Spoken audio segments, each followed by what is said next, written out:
Hello, xin chào tất cả các bạn. Hôm nay mình muốn chia sẻ đối với các bạn một món ăn ngon nữa, cũng rất là đơn giản, dễ thực hiện và nguyên liệu chính đó là từ cánh gà. Đó là món cánh gà hấp lá chanh.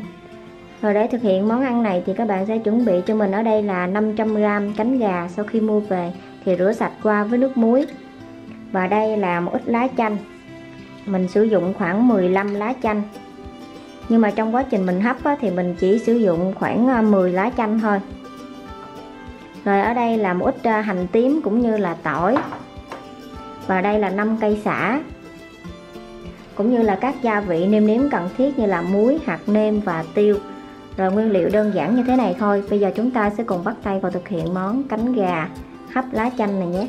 Rồi đầu tiên các bạn chuẩn bị cho mình một cái tô sạch như thế này, cho hết 500g gà vào tô. Rồi bây giờ mình sẽ nêm nếm vào đây một muỗng cà phê hạt nêm, nửa muỗng cà phê muối, 1/3 muỗng cà phê tiêu xay. Đối với món này thì mình sẽ không sử dụng nước mắm nha các bạn. Rồi nêm nếm đơn giản như thế này thôi. Bây giờ thì các bạn sẽ trộn đều lên. Các bạn để khoảng 10 đến 15 phút để cho cánh gà nó ngấm gia vị nha. Món này làm rất nhanh mà ăn đây rất là ngon luôn. Rồi đối với sả thì các bạn sẽ đập dập sả như thế này. Rồi mình sẽ cắt khúc ra. Mình sẽ cắt ra khoảng 5cm. Rồi đối với lá chanh thì các bạn sẽ cắt đôi. Rồi tiếp đến các bạn chuẩn bị một cái đĩa như thế này. Mình sử dụng đĩa sành nha. Rồi ở đây là giấy bạc. Hôm nay mình sẽ hấp cánh gà ở trong giấy bạc. Lý do mình cần phải sử dụng một cái đĩa mình lót ở bên dưới, bởi vì trong quá trình mình hấp cánh gà thì cái nước ngọt ở trong cánh gà nó sẽ tiết ra, cho nên là mình cần phải có cái đĩa nha. Rồi bây giờ các bạn sẽ lót hết xả cây mình đã đập dập nè. Trường hợp mà nhà của mình đông người hơn hoặc là có khách thì các bạn cũng có thể là sử dụng nguyên con gà luôn. Rồi mình cho hết tỏi và hành tím vào luôn nha. Mình rải đều ra. Rồi bây giờ thì các bạn cho gà đã ướp gia vị mình cho vào.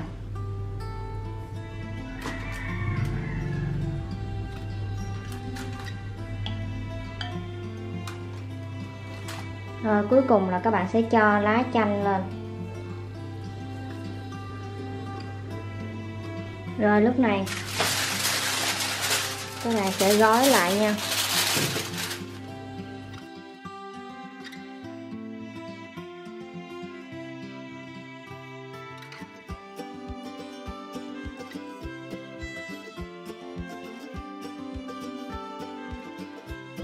Rồi để trong quá trình mình hấp thì nó sẽ thoát hơi ra được thì các bạn sẽ đâm 1, 2.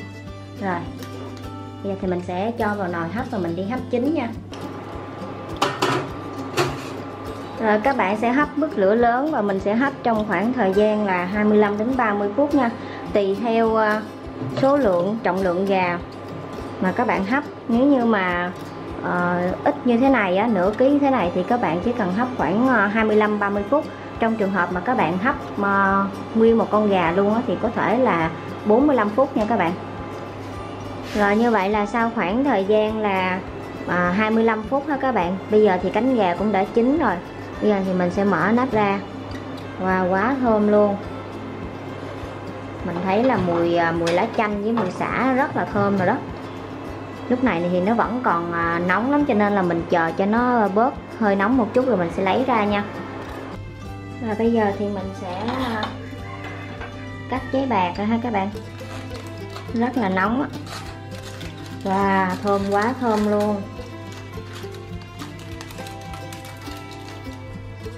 Rồi bây giờ các bạn sẽ rắc lá chanh còn lại, các bạn cắt sợi nhuyễn như thế này, các bạn rắc lên ha.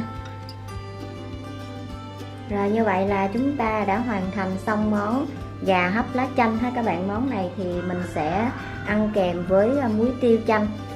Rồi chúc cho tất cả các bạn sẽ thành công và ngon miệng với món cánh gà hấp lá chanh này nhé. Món này mà có thêm lon biên nữa thì phải nói là tuyệt cú mèo ha.